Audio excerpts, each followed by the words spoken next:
Lettre 44. Usbek à Rhédi, à Venise.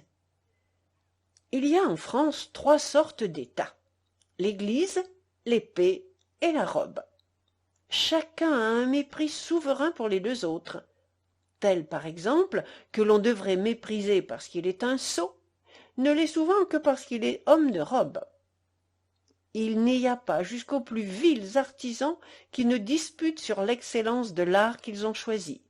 Chacun s'élève au-dessus de celui qui est d'une profession différente, à proportion de l'idée qu'il s'est faite de la supériorité de la sienne.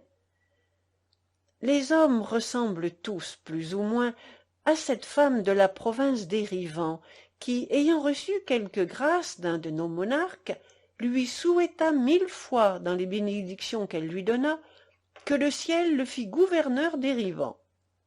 J'ai lu dans une relation qu'un vaisseau français, ayant relâché à la côte de Guinée, quelques hommes de l'équipage voulurent aller à terre acheter quelques moutons.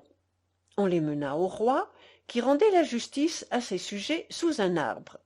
Il était sur son trône, c'est-à-dire sur un morceau de bois, aussi fier que s'il eût été sur celui du grand Mogol.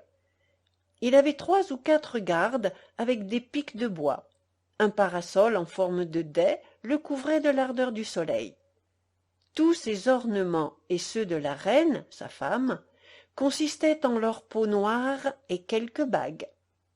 Ce prince, plus vain encore que misérable, demanda à ces étrangers si on parlait beaucoup de lui en France.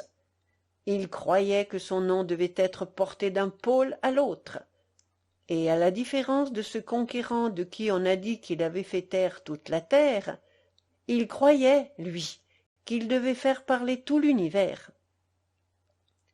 Quand le camp de Tartarie a dîné, un héros crie que tous les princes de la terre peuvent aller dîner, si bon leur semble.